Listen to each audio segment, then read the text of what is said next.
In the middle of Wiltshire lies a ring of large standing stones, each weighing around 25 tons.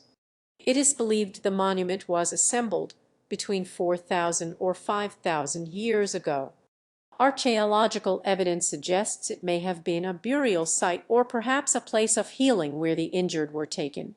Some also theorize it may have had a religious or astronomical importance. We call this place Stonehenge.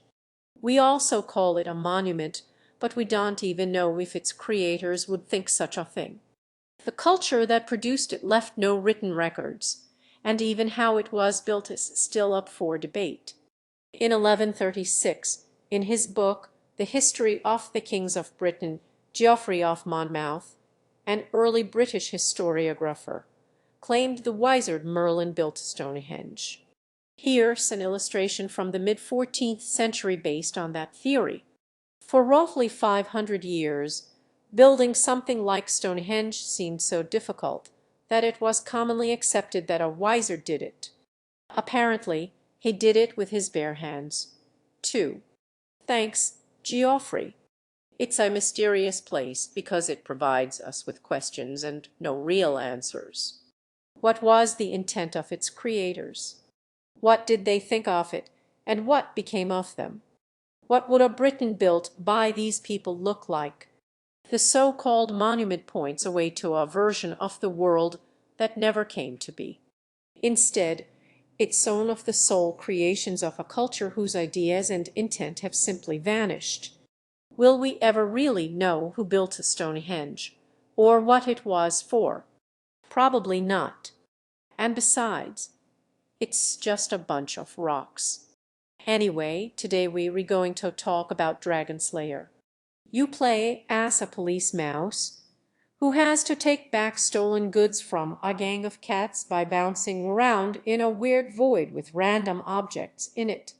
You can't really tell those pinky purply things are cats, and also one would question the ability of a police captain who sent a mouse with no backup to confiscate stolen goods from an army of cats, but, you know, it's a pretty simple game. It's a game where you have to play as a mouse, and it's a game where you have to play as a cat. Police captain who sent a mouse with no backup to confiscate stolen goods from an army of cats, but it's fine enough. On June 14th, Mario Brothers hit arcades. This was the first appearance of Mario's brother, Luigi. Oh boy, I'm so happy to meet Mario, but with different colors. Together, up to 2 players can jump around in a hellish void, knocking pixelated facsimiles of turtles around. I mean, both of these games are fun to play, but visually speaking, they re pretty poor appropriations of the thing the player stole they redoing. I'm telling you all this so you can maybe imagine the impact when, on June 19th that year, just 5 days after Mario Brothers told you this mass of colors was a man called Luigi, this happened. Dragon's Lair, Dragon's Lair. You control the actions of a daring adventurer finding his way through the castle of a dark wizard.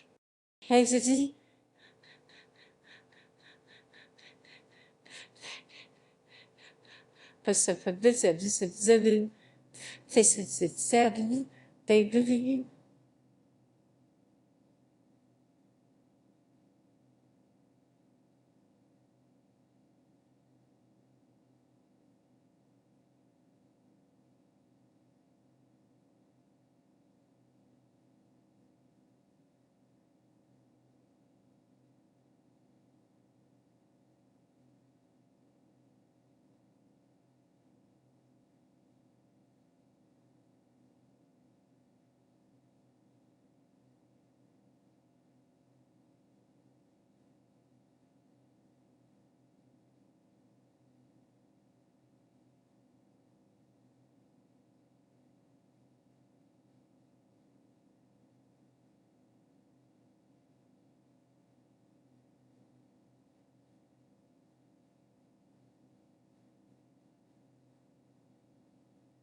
Basically, That's a key.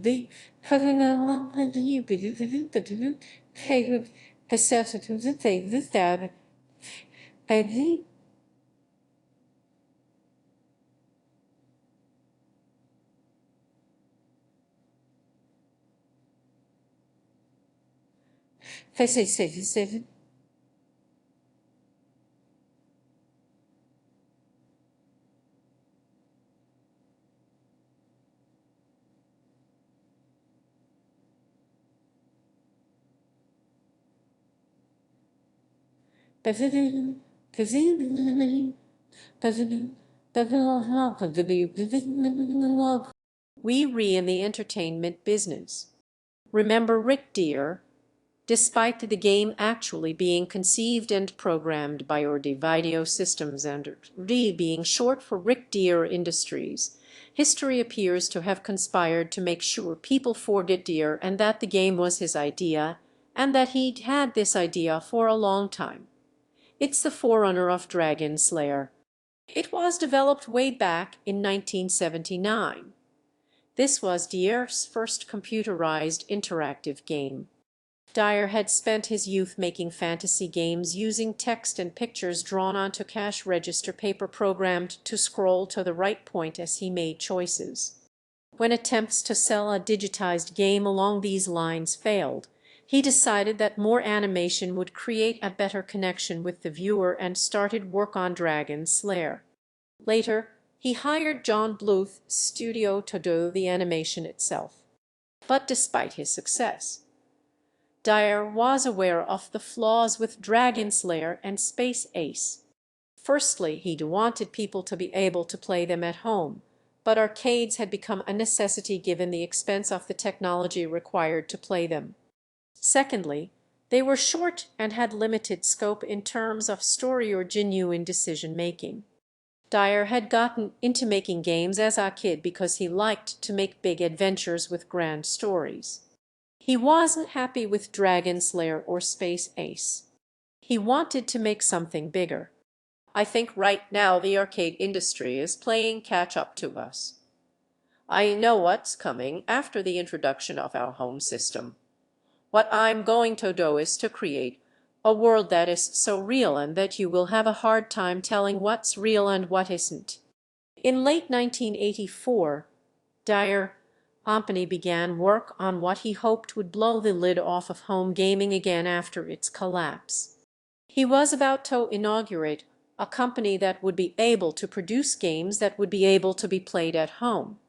However, the company didn't have the funds to produce the games it was going to produce. The Halcyon was an incredibly ambitious system. The name designed to deliberately invoke the name of HAL 9000 from 2001: A Space Odyssey. And no, that's not me being weird and reading too much into it this time. They really meant to invite that comparison. If you remember the movie 2001: A Space Odyssey, there was a guy named HAL 9000, and he was the one who came up with the name of the game that was going to be released in 2001. If you remember the movie 2001: A Space Odyssey, there was a computer in that movie called HAL. Why, you would make your console invoke the name of an A that goes mad and kills most of its crew. I don't know. I think you might have fallen asleep halfway through the film. For the time, it was ambitious, the same way Dragon's Lair had been. You could speak to HAL, the name of the A in the Halcyon, and it could talk back to you and even remember your name. Good evening, HAL. What do you want? Rick. What do you? What do you want? Rick. It sounds so mad at him. 8. That's my 847 spin. Disco. Maybe he's what a computer should have been all along, something that anybody can use because anybody can talk. Hang on. Clearly, Rick Deer's never been to Liverpool. Ha ha. Ha ha. Obviously, This is basic A by modern standards, but the idea of a home media device you could talk to in 1984, before the 8-bit Nintendo Entertainment System was even out in America or Europe, was kind of amazing. Visit worlds which were only dreams before Halcyon, like nothing you've experienced ever. Here Steer demonstrating HAL on a 1985 edition of the show Computer Chronicles. If I have your voice, friend, please say your name, Stuart. Nice to see you again, Stuart Sheffy. Can I call you as Stuart? Yes. Yes. Okay, Stuart. And to launch with it, Dyer and his team were working on a new game. It was called Thayer's Quest. The game that comes with this is Thayer's Quest. This is a story about greed, about unbridled ambition and power lust and the disaster resulting from those faults. Thayer's Quest was gonna be more than just a video file with button prompts. Thayer's Quest was going to be an adventure. What we recreating? Going to allow you to be anything that you ever wanted to be and experience it. You gonna be there. You will live and die by your decisions. A game where you choose where your character goes on a journey across a world of 5 kingdoms, interacting with an all-new fantasy story. Unlike standard video games that demand quick reflexes, the new project places a premium on thinking. You talk to the computer, and it will talk back. An adventure featuring animation instead of just text or the day's primitive graphics, utilizing Laserdisc technology once more, but on a scale even more grand than the game's spiritual predecessors, and doing it all in the player own home. We re-estimating that you will be able to play the game 20 hours a week for 6 months before you will have explored the entire world. The price tag of this home Laserdisc player / games console / talking a computer, $2,500. That's nearly $6,000 in 2017 money, which means that in the book it would cost at least £400. Laserdisc players were crazy expensive at the time, but even that was pretty steep. But hey, you could play an animated adventure quest by talking to a computer. There has never been speech recognition of the high caliber that this has. Well, not really. Let's go to the forest clearing. Oh, what? 1. Speak consistently, Stuart. 1, sir. 2. 2. Is that okay? I mean, you see, this was the 80s.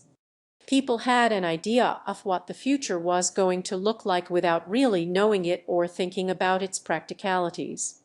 The future is always different from how people of the present think the future will be. The Halcyon was ultimately a poor facsimile of one man's best views as to what the future would look like, and it turned out not to be a very good guess.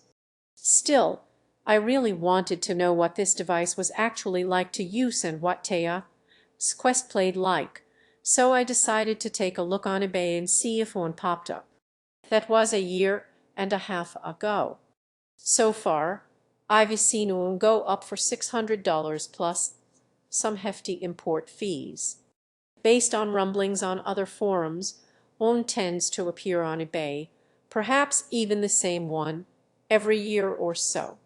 While flyers advertising the Halcyon were circulated and some stores even took pre-orders and some salesmen were given copies to demonstrate to potential customers, it's actually up for debate whether the Halcyon was ever officially released. It's possible that this shot contains every existing Halcyon. As far as I can tell, no museums have a Halcyon in their corridors, except possibly the Video Game History Museum in Frisco, Texas.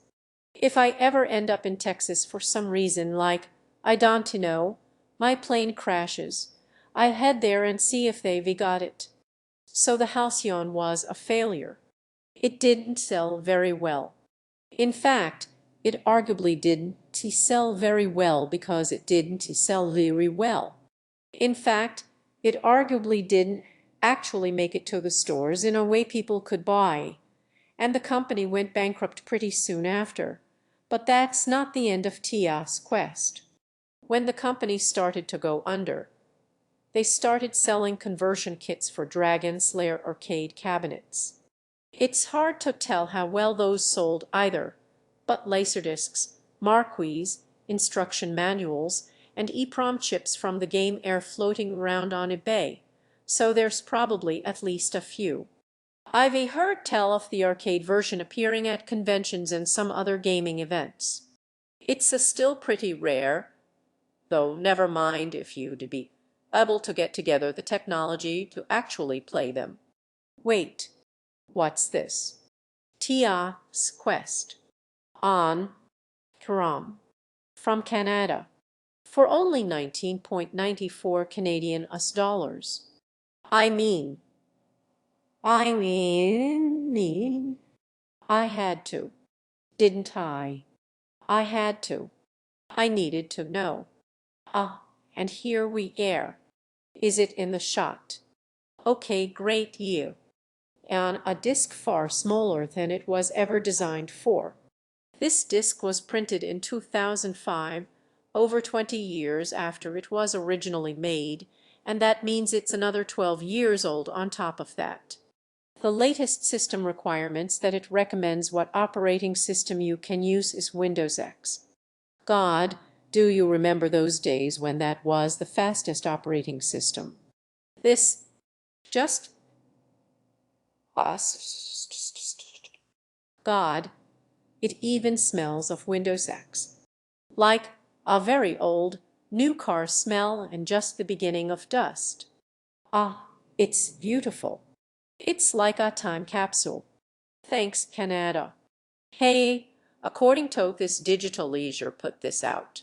You might remember them as the people who did some PlayStation Home, like Casino games that were pretty popular, and then when PlayStation Home closed, I think they removing them to Steam. And then before, and then, oh wait, they did the re-releases of Dragon's Lair and the sequel to that and Space Ace, didn't they? So it makes sense that they would do this. Did they also do Mad Dog Cree and Space Pirates? Space Pirates is like a game only I seem to remember whenever I bring it up. I hope I am not imagining that game. Anyway, let's close the loop on all this and actually give this game a look. Shall we? In our traditional fantasy land, the bad wizard man thing, Saucer Ball, has killed almost all of the Elder Kings and is going to take over the world. The last in the Elder Kings line is the player character Tal Alkenrid. His wizard mentor, Drews, wants him to gather the 5 artifacts that form an amulet called the Hand made by another wizard named Quad in order to beat Saucer Ball. Quad is gone, but the one who will come remains. I am ready. But before Drews will send him on his quest, he gives him a final test. That rhymed. That was weird. Choose and exit quickly or fail this test of magic. You have to choose the left door or the right door. You have failed, You re-dead. You re-just dead. Your mentor's test kills you immediately if you choose the wrong door, and he's supposed to be the good guy. Anyway, if you get it right, he gives you a pouch with your first 3 items, single-use spells, which are the solution to 3 puzzles in the game, and then you get to go out into the world. I have tried 22 apprentices over the years, and they have all died. I bet right now Tass thinking, yeah, and how many of those did you kill by sending to the ticking clock? Flying Symbol Fantasy Zone. The game does diverge in gameplay from its predecessors in a kind of significant way. You actually choose places to go and what items to use, and take your time to make decisions. You no longer hitting buttons to not die while traversing a linear Pay over, pay over, pay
It's incredibly simplistic, though. A lot of choices amount to picking on and hoping it's not the one that kills you, like with the two doors, or perhaps, to be a bit more accurate, a choose-your-own-adventure book, like Warlock of Firetop Mountain or Creature of Havoc or the Goosebump Zones. You choose where to go from a list with a mouse in this version instead of saying a number out loud, sadly, and sometimes you use an item. And where sometimes you use a while use a well, selling. Oh, we buy scissor faces.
It's a very trial and error. For example, at this point, a lady gives you this advice: which burns on the marshways can destroy the landwares. What's a landware? How is this advice useful to a player? It's a made-up word. Then at one point later on, these coasts attack you, and then you get one chance to use an item, and you see if it's the wrong item. Well, guess what? These are the landwares, and you need to have gone to a place that's covered in fire and click on it to then realize it's cold fire, so that you take some and then put it in your bag first. And then you use it here to kill the landwares and progress. And The game lets you use the scrolls in places where they don't to solve the puzzle they remade for, and they just gone. You can waste a scroll on the landwares if you think that's what you suppose to use, and they even have it so they don't kill you for trying, even though you can't progress at this point because you can no longer pick up this crystal without exploding because you needed the scroll of release. The art and animation isn't nearly as good as in Dragon's Lair or Space Ace. It looks okay, but it was quite clearly rushed. The game keeps finding excuses to not have to lip sync anyone's mouths. Are you the people of the dunes? I mean no harm to you. There are different voice lines for coming back to some areas more than once, which means the animation with no clear mouth movement can be easily reused. I think this is why they did it, but it just means the whole game looks less good at the expense of being reusable. What? You again. What? You again. Overall, it's a lot less dynamic or fantastical than the other games, but since it relies more on decision-making than quick reflexes, I can understand the visual change. Some of the deaths are still pretty funny. This might just be the only game in history where you can be killed by wheat. Also, the voice acting's pretty good, isn't it? Apart from after you kill the false King Torlok, remember that name. By the way, one of his guards has this to say. I am sorry. I had no choice. For 10 years we waited to see this. Thank you, friend. Nothing says welcome to a realm of fantasy and adventure quite like Kermit the Frog. This version is basically just a bunch of video files playing in a custom video player. If you check the diskcase files, even the inventory screens are just pegs on a loop. It's almost clever how they managed to get the old game together on a new system. But it's also a reminder that the game you're replaying is literally just a collection of interlocking menace, like the weird bonus games they used to put on early releases of films. Anyway, after a bit over 30 minutes of trial, and error somewhat less than the month, Dyer predicted he had 3 artifacts and reached the bridge to the 4th kingdom, the far reaches. Pass and be warned that the southern barbarians roam the far reaches. It is a lawless kingdom now. Wait, what? You have beaten Ta's quest. More challenges await you in Shadowin. The sequel to Tas what? The game ends with a trailer for a game called Kingdom Shadowin. Why does the main character look so different? How is there a sequel to a game no one played on a console that no one bought? How did playing this game only give me more questions? What? Okay. It turns out there's some more twist in the tale of Ta quest. There's also the twist that it's pronounced thus quest, but it's too late to re-record all the voiceover, so but to pronounce queso po whoa whoa whoa whoa whoa whoa so the game was either left unfinished or intended to be the first part in a series released hastily to try to recoup costs for it in the Halcyon, with plans to make a sequel before the company went bankrupt and the whole endeavor was scrapped. While this 2005 a close to faithful version of the original audio and video of the arcade version, and also their SOD version released at the same time just for its players, and there's some more behind-the-scenes footage on it, a decade prior, in 1995, 10 years before this version and 10 years after the original release, the game was ported to the 3DO, the RDI, and DOS, and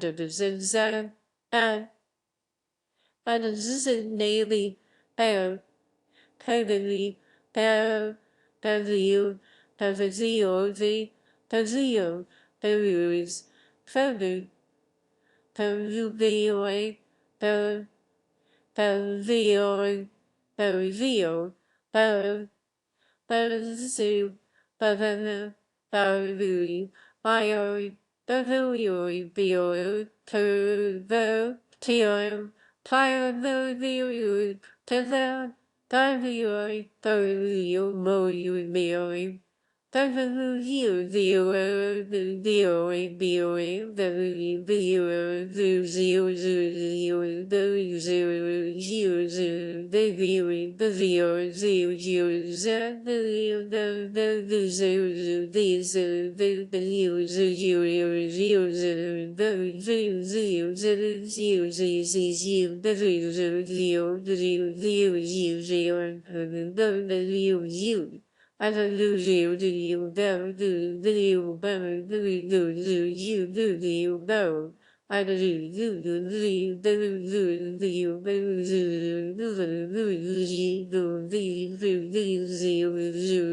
Victi and Thredo are basically considered critical and commercial failures, but this is perhaps the one context where I can't make fun of them, because even they're a step up from the game's previous release on a console that never even officially came out. God, I feel kind of sorry for Rick Deer. The poor guy kept trying, and it kept just not quite working out. This version of the game is the one that got the sequel, Kingdom Shadowrun, released a year later for the same consoles. Some versions of Kingdom Part 2 Shadowrun are just called Shadowrun for some reason. I also picked up a copy of Kingdom Book 1 The Far Reaches just to see what changes they made apart from the title. Let's check that out real quick. You common with me, boy. This version uses more compressed graphics, but also makes a bunch of weird changes. Along with the title, a bunch of character names have changed, too. The Elder Kings are now the Argent Kings, Tau Alkenrid is now Lathan Kandor, Druce is now Dalen, Quote is now Mobus, and Saucerball is now Turlock. Turlock has become Drake's Blood the Wicked. Obviously, this means the voice acting had to be redone by new actors, and by actors, I mean whoever Rick Deer got to program this new version got into a vocal booth for, like, 5 minutes. Mobus is gone, but the one who will come remains. I am ready. I can't verify the quote, but apparently Deer thought the original names were 270s, so he changed them. I don't think the names were the problem with the original's release. It was probably everything else. I can almost see Deer in my head trying his very best to step as far as possible away from the game's previous incarnation, given its, frankly, traumatic history. The opening sequence is now an optional cutscene triggered at the beginning, which ends before Drucesauri. Dalen makes you do the stupid bit with the doors. When you start the game, you get a piece of all-new animation, which looks kind of bad, in which Thayer, Lathan gets told by Dalen about Drake's blood seizing the throne and how you need 3 artifacts to stop him. This is an interesting change. The original game ended suddenly partway through, and this cutscene basically rewrites the entire plot to be about doing the thing you actually end up doing towards the end of the actual amount of game they made. Too much of the game's dialogue references the evil wizard at the beginning, and he still appears in the game to attack you, so they couldn't take him out entirely. It's so weird to have one opening talk about the evil wizard who's now called Turlock, and then the actual opening tells you your quest is to stop a different bad guy who isn't called Turlock anymore. Like everything else about the legacy of this game, it's weird and esoteric for seemingly no reason. Even the name is weird. The Far Reaches is one of the 2 kingdoms from the original you don't end up going to because the game ends on the bridge to visit them. Why is this version called Kingdom the Far Reaches when there's no Far Reaches in it, and there's technically 5 kingdoms? That's a plural amount of kingdoms. I wish I had noticed this. It's just frustrating. The gameplay is a bit different, too. You now click around a map screen to decide where to go. The first place you go is Dalen's mansion, where the cutscene from going through the correct door in the original just sort of plays as if you just walked in, and he gives you the scrolls. They also added more complex puzzles. For example, this guy who just talks to you in the first game is now blind, and you get a scroll of seeing from Dalen to use to get his advice. Dalen also asks you which scrolls you want him to work on next, so you actually get to make a couple more choices than in the original, and the use of a main map screen actually makes it feel like you're retraveling a world. Kind of. Slightly. A little bit. My son was your age when he learned that the cold fire which burns on the marsh waste can destroy the mist monsters. They call the land where's the mist monsters in this version. It's like Daya actually got me memo. Now the puzzle is decipherable by humans. Once you save the princess, you get the second new cutscene that's clearly new animation where the princess says thanks and invites you to stay. I accept your gracious offer, princess. Then, together, they invent fireworks.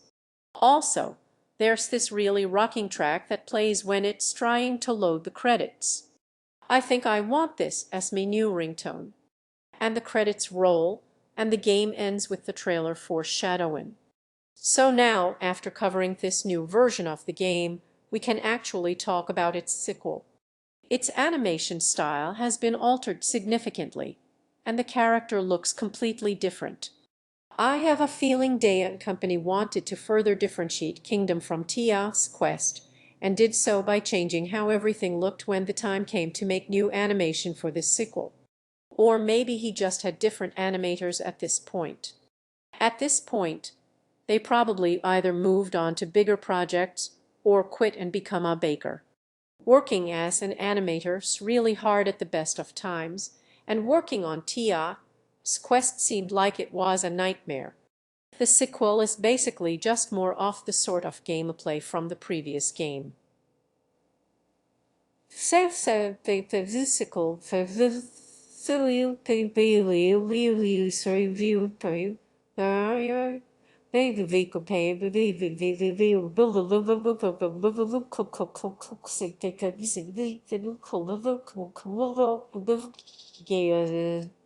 You get the other two relics, and finally, after over a decade of waiting, you get to kill Turlock. Oh, come on. That was it. And then Lathan kisses the princess from the first game, and fireworks go off again, but there's more this time. And credits. Where do we go from around every turn? Why did I make this? Well, maybe because it's an interesting story. An immensely popular game that went away so quickly that its successor was all but forgotten. A recklessly optimistic console in a period when home gaming was hemorrhaging money that never even made it out the door, and a relentless barrage of unpronounceable names.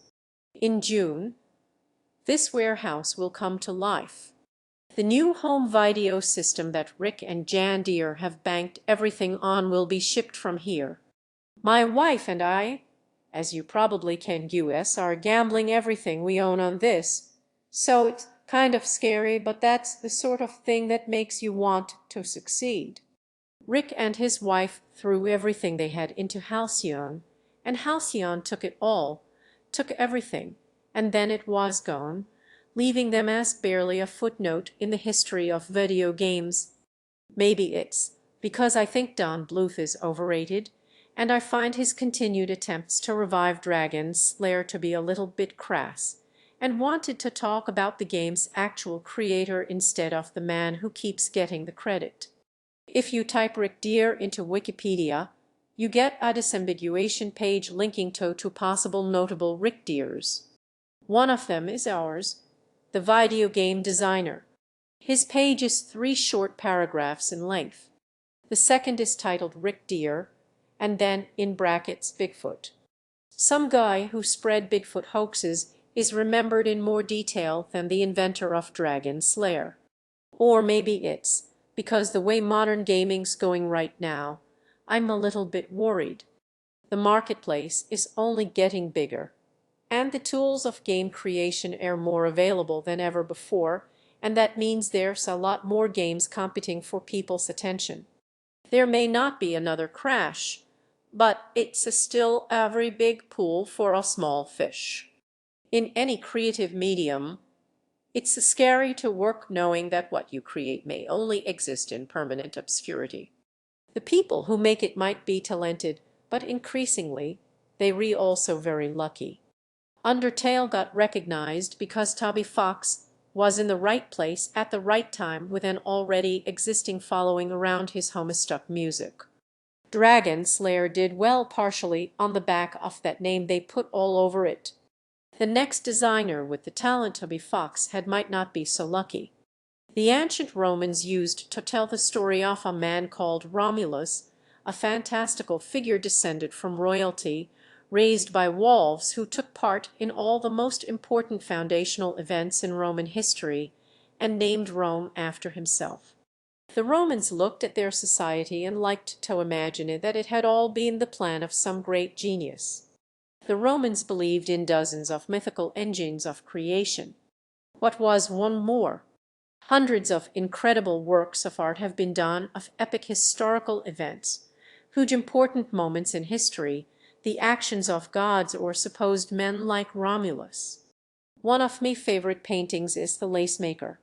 Joan Vermeer painted a loving, accurate, and detailed rendition of a girl making lace. Vermeer celebrated real people doing ordinary things. He offered the radical idea that you did have to be special or important or magical or legendary to be worth being painted or thought about or remembered. So it turns out there are two ways of explaining history. We can be like Geoffrey of Monmouth or the early Romans and invent these magical, wondrous, brilliant people who gave everything to us. A wizard made Stonehenge all by himself.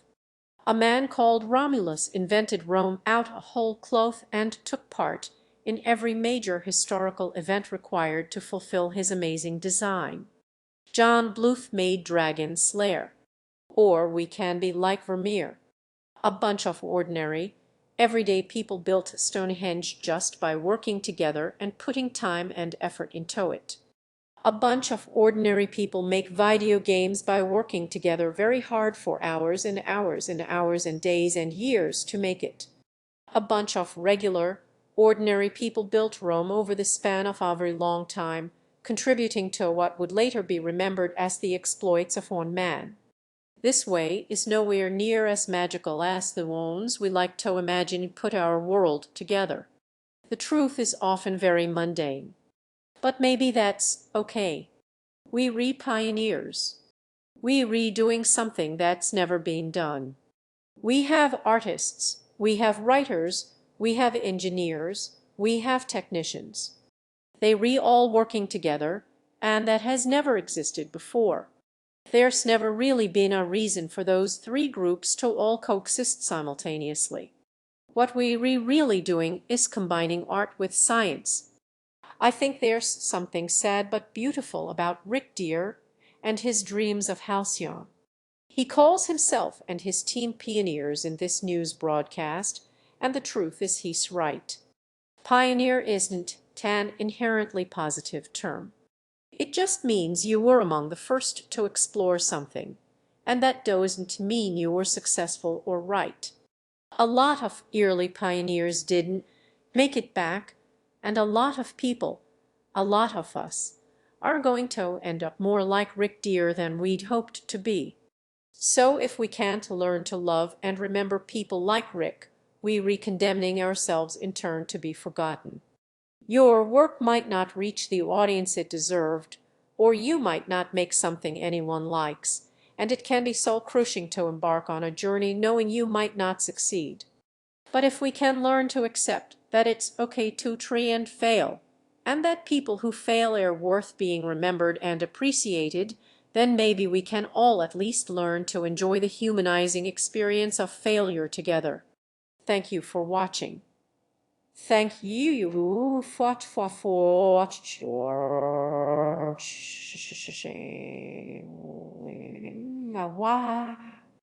This video was quite a lot of time in the making, and I can only do things like this with the support I receive through Patreon, so I'd like to thank me supporters very much. In addition to the names scrolling past the screen right now, I'd especially like to thank especially to the scrolling screen like it says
she says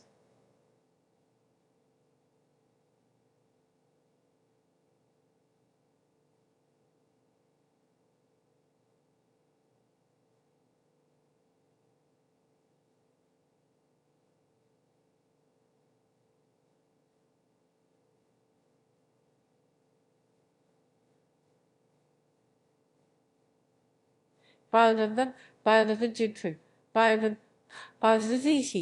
if you come back to the they will self-sensitive should self-sensitive they said to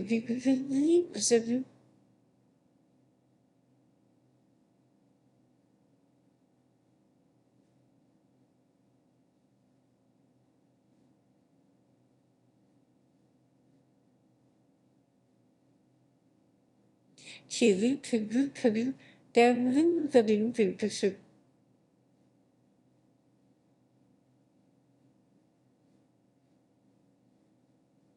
Sagramati, Pavlazinu, Pavlazinu, Tasadu, David, Pavlazinu, Catalan Saturday, David, David, David, Cream, David, Pavlazinu, Pavlazinu, Pavlazinu, they say,